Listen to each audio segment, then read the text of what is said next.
Hello, my friends. This is Chad Calek, and welcome back to the In a Crowded Room podcast for episode number 38, the Joe Rogan Conspiracy. If you don't know who Joe Rogan is, because I don't want to assume that everybody in the world knows every single person that I'm going to talk about, let me give you a little background here, and then I will also explain what the Joe Rogan Conspiracy is before I get into my thoughts and my personal connection to it. Joe Rogan has the largest podcast in the world. Many people are calling him the Johnny Carson of our era. Joe Rogan is also a comedian and an actor, an avid sportsman. He is a hunter, a crossbow hunter, and seemingly an all-around good guy if you watch his show. I'm a fan of the Joe Rogan Experience, which is his podcast. I want to start by saying that I am a fan of the podcast. And this is going to also be somewhat of a touchy podcast for me because while I do not know Joe Rogan, I am friends with Brian Callen, who is Joe's best friend. Brian actually co-hosts the Fighter and the Kid podcast, which is very popular as well, in which I've appeared on the Fighter and the Kid, in which I befriended Brian. And, we don't hang out every day or anything like that. We text occasionally. I've been to his house actually to ghost hunt it because his wife was interested in some weird things that went on. And I did not find his place to be haunted, by the way. But the reason I bring that up is because I want to preface this by stating that nothing that I'm going to say is going to be an attack on Joe Rogan as a person. I actually think that I would probably get along with Joe really well. But there are some things about his podcast that I've observed that are perplexing, confusing even. Which brings me to the Joe Rogan Conspiracy. Now, the conspiracy is this. In the past, Joe Rogan was a massive moon landing denier. To the point where he would go on national talk shows like Man Cow and hold these debates. And he would come in both guns blazing. I mean, calling people bitches if they disagreed with him. I mean, he was a major advocate for those who believed that the moon landing was in fact fake. Now, years later, Joe did a show called Joe Rogan Questions Everything. It was a sci-fi show in which basically he would scratch the very surface of every category of paranormal activity. So one episode was on Bigfoot, one episode was on UFOs, one episode was on psychic ability, and so on and so on.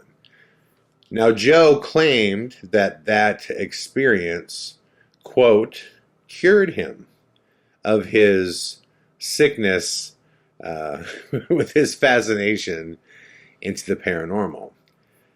He's been extremely critical of the people that were on those episodes to the point where he's really made fun of these guys. He did a Bigfoot overnight session somewhere in the upper Northwest where he said he was surrounded by, quote, unfuckable white guys, which I'm sure those guys did not enjoy. Now, having said that, when you go on a national show, going into it that you're going to be held up to criticism and there's the potential for people to make fun of you. So that's a valid argument. You could say, hey, if Joe's making fun of these guys, they knew that was a possibility. But supposedly all this stems from the fact that there's a scene in Joe Rogan Questions Everything where he's talking to Bill Burns, and he's telling Bill Burns, basically, I want to see an alien in the flesh. I want to drive a spaceship. Pictures, first-hand accounts, and videos mean nothing to me. Unless you can bring an alien, in this room, then where's the evidence? And, Bill Burns is basically just saying to him, well, that's not how this works, Joe. If these things were that easy to prove, we would have proved it. What are you talking about? And Joe's like, well, listen, I need to be able to touch this stuff. And he's looking at these, talking about these photos in this video. And Bill Burns says, look, you could touch it with your eyes. You can look and see what's going on. It's there if you want, to actually accept what these reports and these photos and all these things are. And Rogan looks at the camera and basically says, well, listen, CIA, if you're out there, if you want me to be basically a shill, I'll do it. Just give me the secrets of what has gone on, and I'll tell the public whatever you want. I'm right here. Call me up. I'll work for you. Having said that, one of Joe's best friends is a gentleman by the name of Eddie Bravo. I do not know Eddie. Eddie is a lightning rod for the conspiracy theory community, a massive conspiracy theorist. Eddie believes in most conspiracy theories to the degree that it can be a bit much at times. But what's really interesting is on Joe's show, he went from initially being fascinated in all realms of the paranormal to basically making fun of people who believe. And a lot of people have noticed this change. And a lot of people have come forward to say Joe Rogan is a paid paranormal conspiracy shill and works for the CIA. And a lot of people truly believe this, okay? And a lot of it comes from the way that he has treated Eddie Bravo in the past. When Eddie would bring up conspiracy theories, Joe would really go at him hard. Right down to the point where he's telling him there's a problem with the way you think. You're thinking wrong. Think like me. And a lot of people just kind of felt like, man, this is brutal. Like, your boy believes in this stuff. He's very passionate about it. Eddie Bravo is very, very passionate about this stuff. He researches the heck out of it, and he has the right to think whatever he wants to think. Who are you to shut somebody down like that? And it's something that just resonated across the web and throughout his entire fan base, to the point where Rogan has lost a lot of followers that just feel like, you believed in all this stuff. You went and did a TV show. You changed your views literally almost overnight. And now, to make matters even worse than, I guess, going after his buddy when he brings up paranormal stuff, Rogan will openly welcome guests like Dr. Michael Shermer, who I've actually debated on a panel before, who is the editor of Skeptic Magazine. And he will bring on these voices that say everything paranormal is BS. We went to the moon. Ghosts are not real. There's no such thing as Bigfoot. There's no such thing as UFOs. And Rogan will make statements like, there's no evidence that UFOs exist. He's made this statement many times. There's no evidence. And anytime somebody says they've seen something, he'll say things like, yeah, but what did you really see? How long? How long did you really see it? Do you just want to be someone special? Do you just want to be someone that people talk about? And let me start by saying that there are definitely people who are confused out there. There are definitely people who want notoriety for sightings and things like that. But to say that there's no evidence of UFOs, well, that's just ridiculous. I mean, read the Rendlesham Forest case.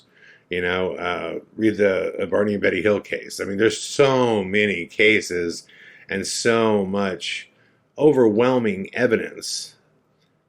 It's nonsensical to say that there's no evidence. And that's where people get this whole idea, is Joe actually a paid shill that is out there basically slamming anybody who brings up the concepts of conspiracy theories and the paranormal, but yet he welcomes guests who will, represent one side of the equation. And I never actually even really realized this until when I was done doing the Fighter and the Kid show.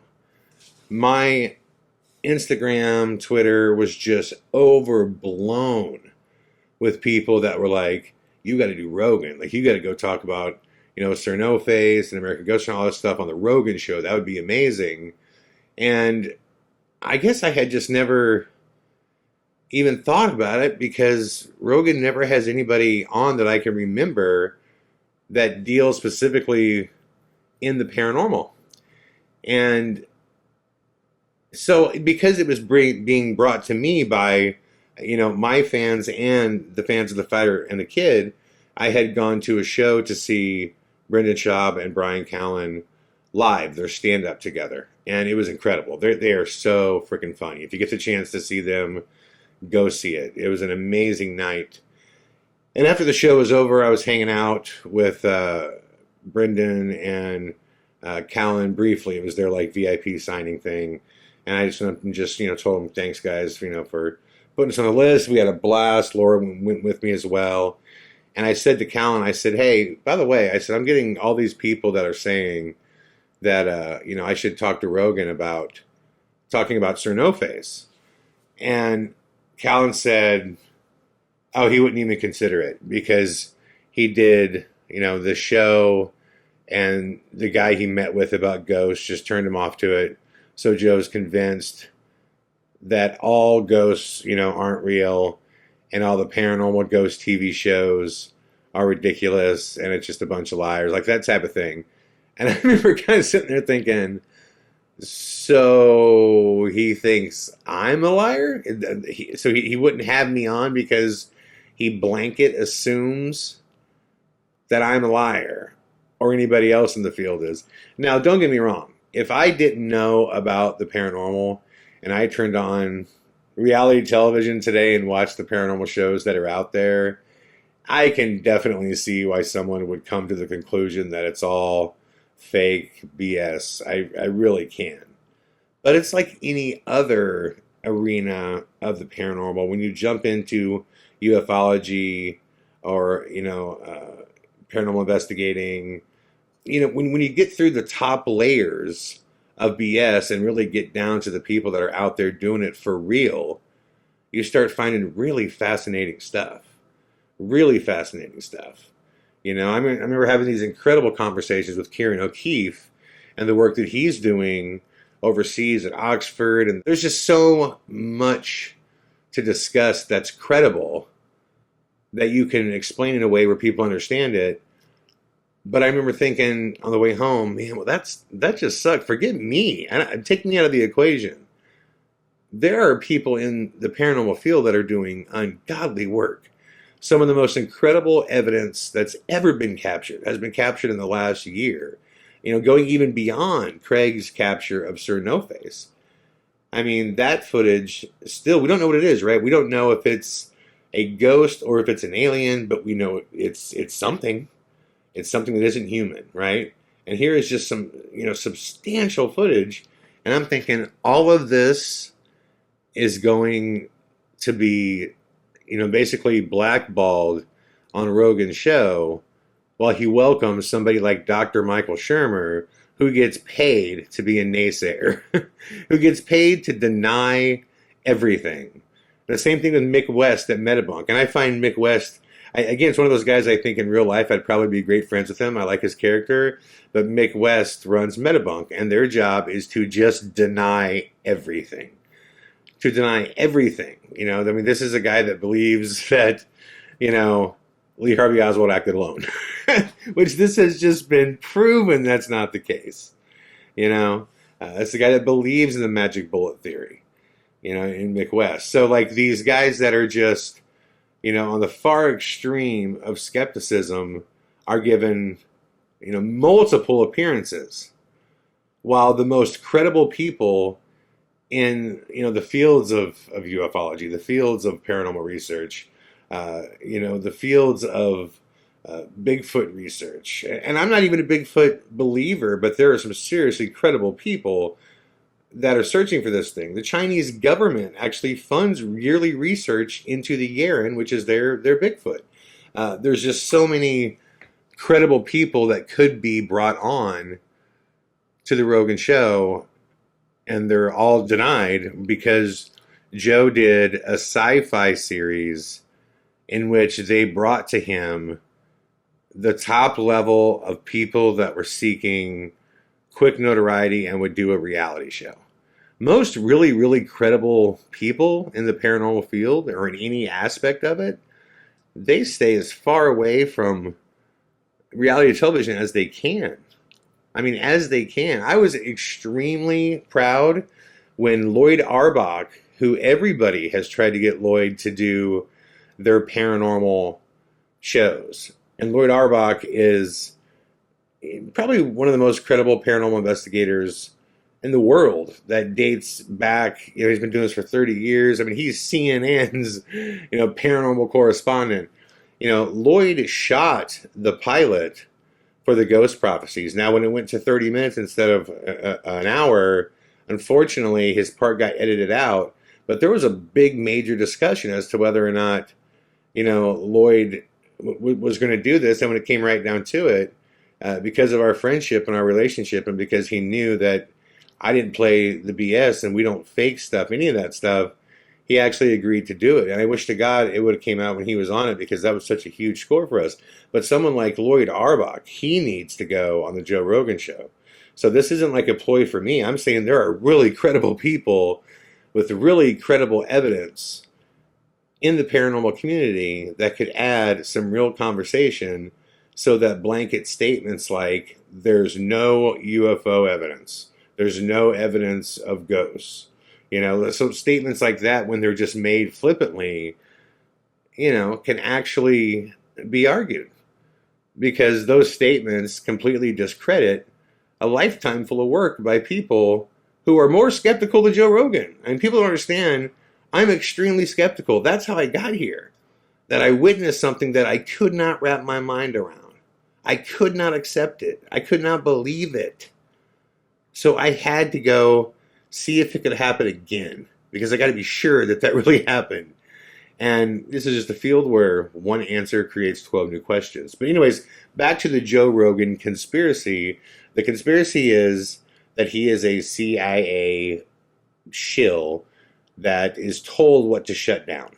Okay, he is told what to shut down, and that is why he went from being a moon landing believer to a denier of all things paranormal, and why he makes fun of anybody who believes in those things. And he does it in a way where he can defend himself. Like, it's really, oh man, it's really, really demeaning. He'll say things like, when someone will say like they believe in UFOs, so he'll be going, well, the problem with that stuff is it's fun, right? You're having fun, you're playing around, it's just kind of fun to consider the possibilities.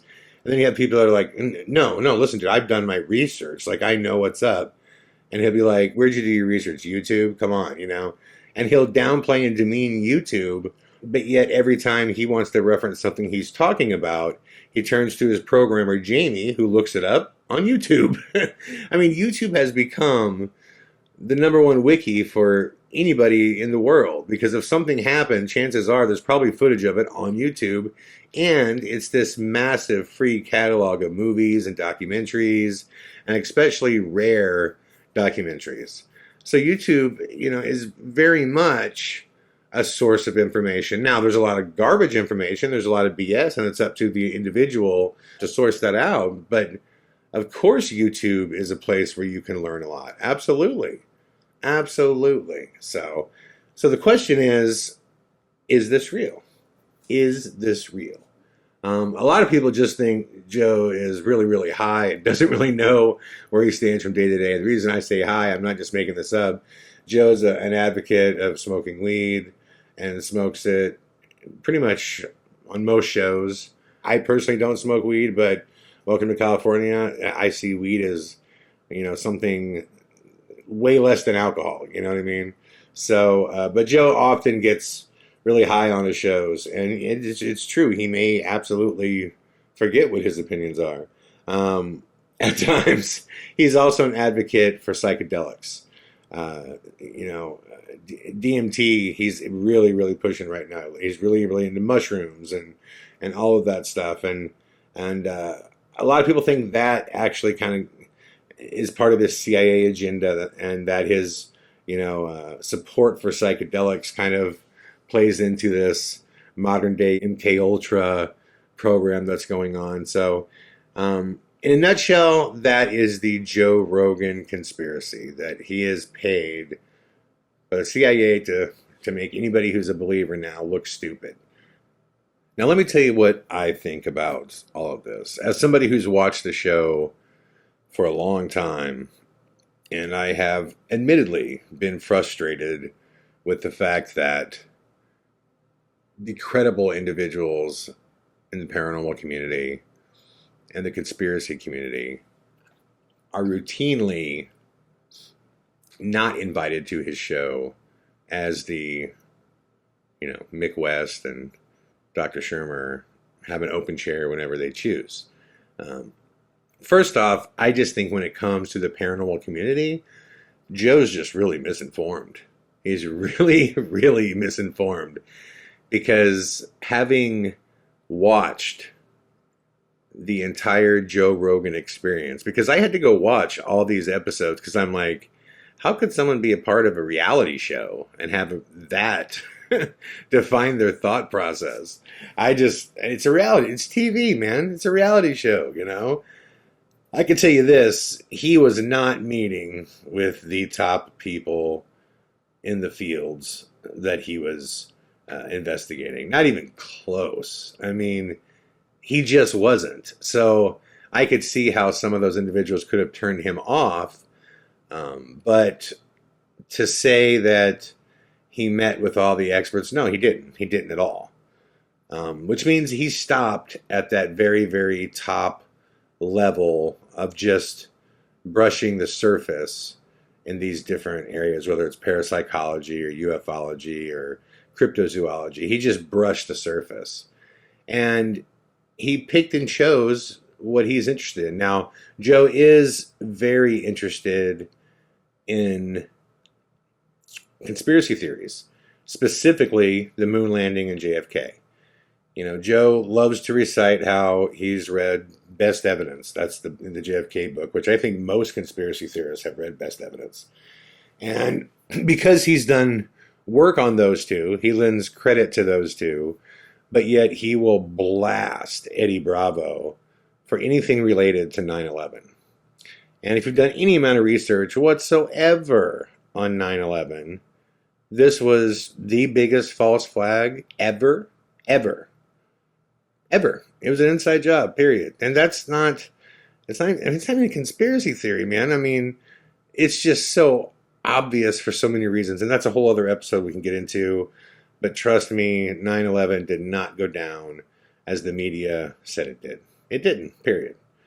But Joe hasn't really spent a massive amount of time digging into that. He hasn't.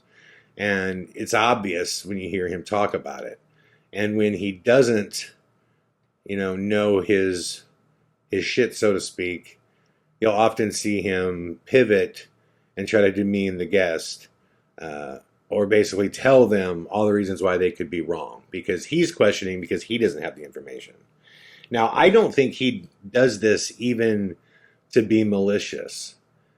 I think Joe is, from what I can tell, and I don't know him, a really, really nice guy that is an everyday type of dude. He's just a normal guy. And I say that because normal guys get their feelings hurt really easy, especially entertainers. And when you're in his position, oh my God, having 40 million listeners, and the web is brutal. They are brutal. When you mistake or make a mistake, they'll let you hear it. If you have an opinion that is unpopular, they will gut you online. And he's not, he doesn't have some shield of armor that can stop any of that from hurting. And the reason I bring this up is this was made very obvious recently in the sense that Alex Jones was Joe's longtime friend of 20 plus years. And he initially Alex Jones went on the Joe Rogan show. This is before he was deplatformed.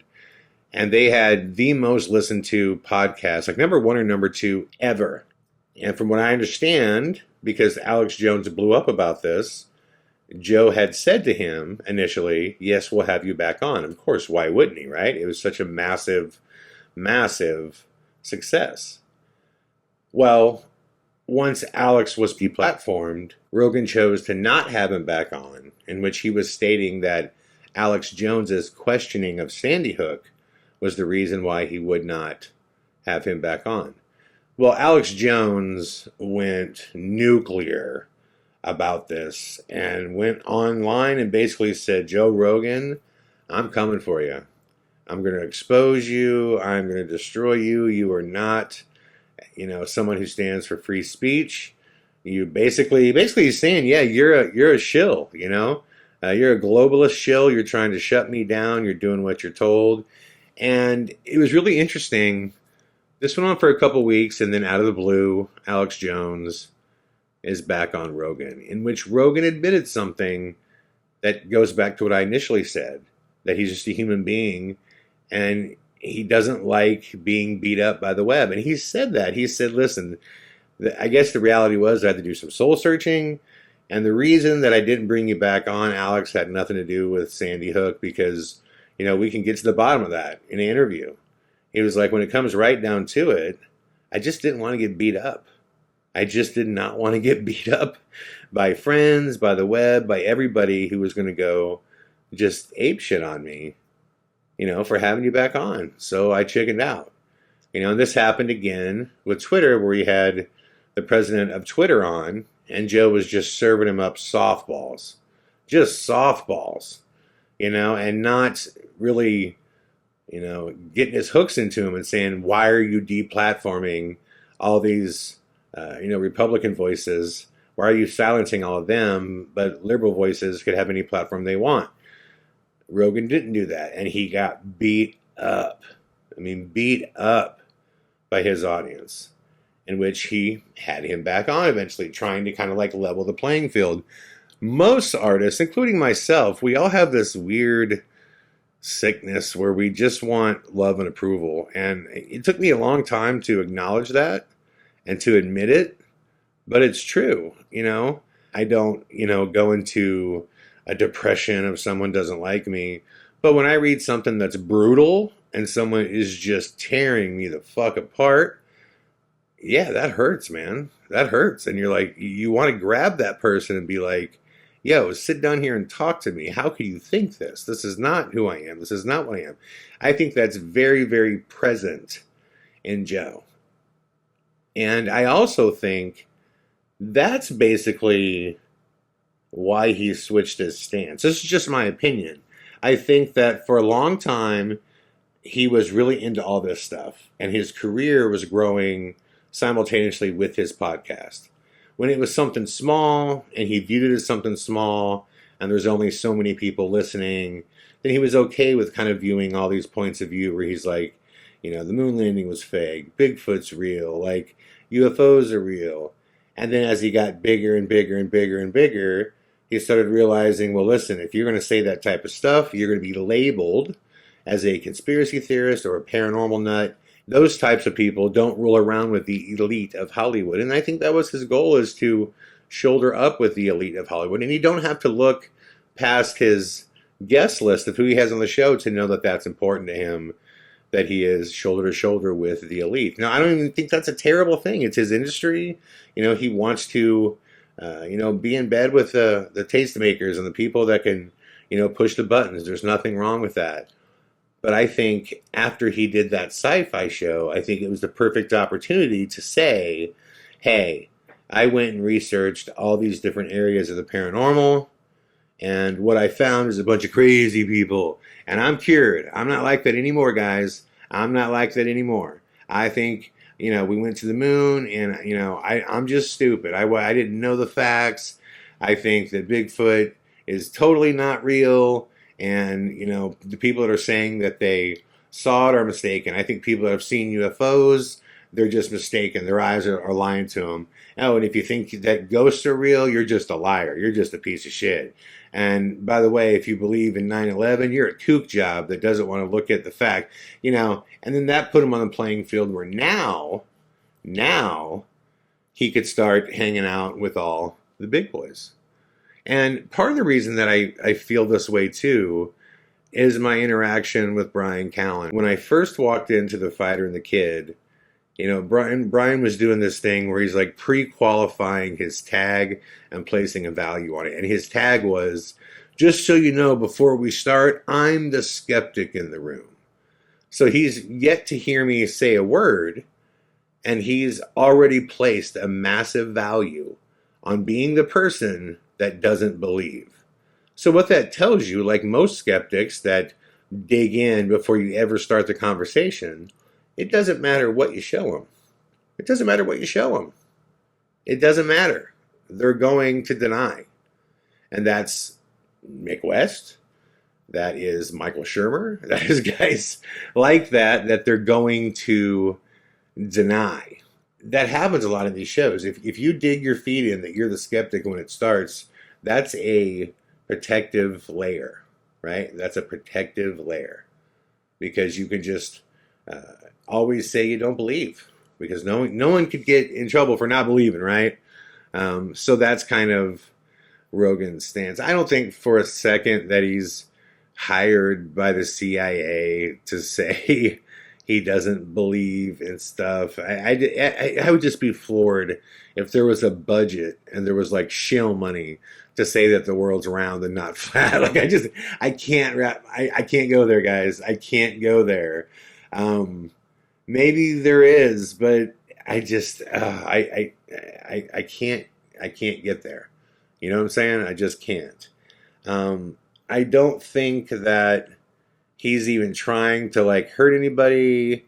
I just think that the Joe Rogan Experience is a platform that first and foremost serves Joe Rogan.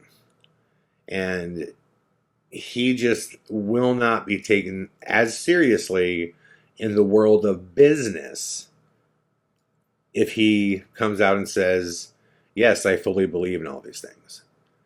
And I think the sci-fi show gave him an excuse to just say, I don't believe anymore. I'm cured. That's unfortunate, you know? And to Joe, I've never met you, Joe. You'll probably never even hear this podcast. But if you ever do decide to give the believers a real voice on your show, I know guys way beyond me that I think should come on your show that would blow your mind. Because there is absolutely evidence of UFOs. There is staggering evidence that ghosts exist. There's all kinds of evidence of cryptids that we once thought were extinct that aren't, and brand new species discovered every day. There's all kinds of conspiracy theories that are absolutely true. And, you should bring somebody in beyond Eddie Bravo that has done their work on 9/11 as well. And I think you'd be floored by what you see. So that's all I'm saying, Mr. Rogan. I love the show. If you never hear this, that's fine. If you do, maybe we can have a beer one day and talk about it. But I don't think you work for the CIA. I don't think Joe Rogan works for the CIA. I don't think he's a shill. I think he's a normal dude that doesn't like getting beat up by the web, and he wants to better his life, so his platform serves that first and foremost. That's it. Having said that, guys, I wanted to share something with you at the end of this podcast. I just released the first teaser trailer to 74 minutes, which is my forthcoming documentary that represents the sum of my entire 25-year paranormal investigative career, in which this documentary includes the top 30 pieces of paranormal evidence that I've captured throughout the world over the course of 25 years. And it's not just some, strung together lineup of just clips. I mean, this is the full context of what went on at that time, what it taught me in the big picture of things. And then at the very end of the film, there's just a really cool part about a lot of theories based on this time that I spent investigating. And I think you can't really call yourself an investigator unless you put your body of work up to peer review. And that's exactly what this documentary is. I think people will be blown away by it. If you just are entertained by paranormal activity and you're fascinated with it, this is going to blow your mind. If you take it very seriously, this is also the documentary for you to see as well. I'm super excited about it, and I would love you guys to check out the trailer, which I'll start here in just a second. And also, please be aware that if you pre-order the documentary on DVD, which there's only a handful left, or online, right now, you will get, in addition, a download link on August 18th, which is the release date, in which my entire catalog, not just the things included in the film, but my entire catalog of all the best evidence that I've captured over the last 25 years, you will get a link to download everything. So you can get in there and try to debunk it. Tell me if you think I got it wrong. Maybe I missed something. Or you'll just have amazing evidence to show your family and friends. That's if you pre-order it right now, which will greatly help us, not only with this film, but also with future projects, which we're hoping and planning to be filming Paleface, which is the third trilogy documentary to the Sir No Face and Two Face the Gray series in September. So the plan is to release this film in August and go right into production on that film. All pre-orders help us reach that goal. It would mean a lot to me if you're able to do that. Enjoy the trailer right now to 74 minutes, and I'll be back tomorrow with more. All the best.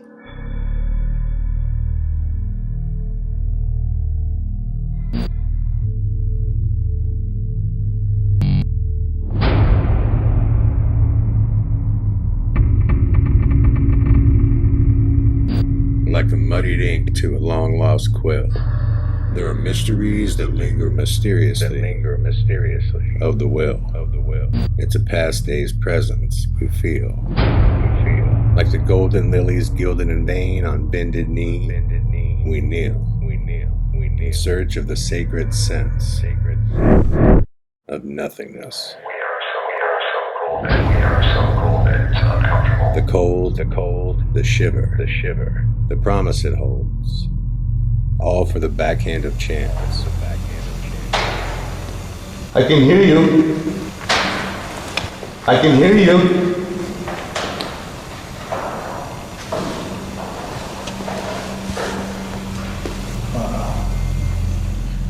A path never meant for the lonely, as the construction of a memory takes two. Laced up so tight the strings stretch and burn, with each step towards the secret kept. For when the darkness calls, the stippling on the shadowed wall reveals the mystery of how could this be? That two entities born worlds apart could share the same history. With heavy eyes, the answer lies just beyond what imagination sees. Two souls tied and tethered by not what they know, but what they believe. It's a mansion of memories built over the course of 25 years for a million mysterious tenants. But the foundation resides in the vanishing of reason within those 74 minutes.